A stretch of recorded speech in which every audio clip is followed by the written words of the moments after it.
So I want to ask you, what can men do to stop taking women's pain or feeling upset personally?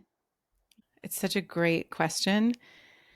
First of all, it's very common. It's not always gendered either, right? I think we as women can take pain personally, especially in emotional and sexual connection because it's so vulnerable. It's that much easier to take something personally and feel like I did something wrong.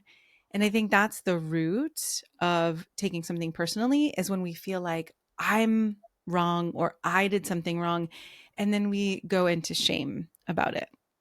And so that also leads us, I think, to the answer or the key, which is we get to stop making one person right and another person wrong. Nobody actually has to be wrong. And so when nobody's wrong, we get to then see pain or upset as a guide or an invitation. What do we need to change to have both of us feel connected and honored and appreciated and loved versus, oh shit, I'm wrong, I'm bad. I actually remember a time when I had a lover decades ago who was trying to apologize me. But what he did was he said, I'm so sorry. I got stuck in this and I got stuck in that. And I was wrong for these reasons and I was bad. And I literally whacked him on the arm. I felt so safe with him that I could do this. But I was like, hey, do you see how you're just focusing on yourself right now? You're in your own downward spiral and we're just getting farther and farther apart.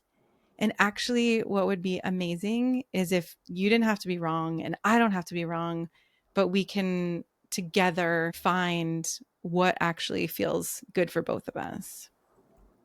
I love what you just said with you don't have to be wrong, I don't have to be wrong, what feels best for both of us. I Yeah. just want to highlight that phrase, write that down to use in the future.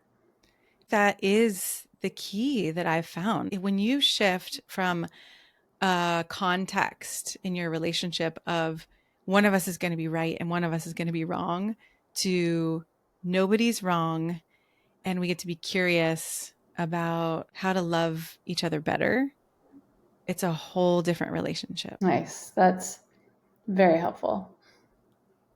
So that leads me to want to ask you, how do we prepare to have less of that shame or that being taken personally in the moment? How do we prepare beforehand in our conversations or what we do to show up better when we're having more conflict or having not the greatest communication? One of the things that I can see as I gave that example in the moment is that we were building a kind of relationship where we had compassion for each other. It wasn't like you fucked up and now you're going to pay for it. It was something happened that we didn't like. And now together we're going to try and figure out how do we make this better? How do we get to have more connection and more pleasure? So I talk about in Honest Sex that you can talk about sex at any time.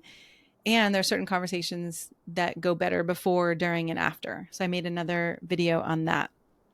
But I think about this one before the moment when we're likely to get triggered or the moment when we're likely to take something personal. If we have a shared agreement that neither one of us has to be wrong when something happens, we get to have differences or we do things that the other one doesn't like, but that together we can figure it out, that brings a lot more compassion for those moments. And so we can expect those moments are going to happen till the end of time. We're never going to have a relationship where nothing gets triggered. And when we've connected about that outside of those moments, so the foundation is strong. And so we trust each other and we believe that the other actually has positive intentions, even if it came out harsh or messy, we get to recover more quickly and we come back to each other more quickly when we both are on the same page and we know, oops, that wasn't how I wanted it to go. Or we can have compassion for ourselves like, oh shit, I am starting to go down the spiral of making myself wrong. And the other one can say, okay, we don't have to do that. You're not wrong, even though that didn't feel good to me. When we've talked about it outside of those moments, inside those moments becomes easier. Yeah. Thank you, Shana. That's so helpful. Are there any final words that you want to share?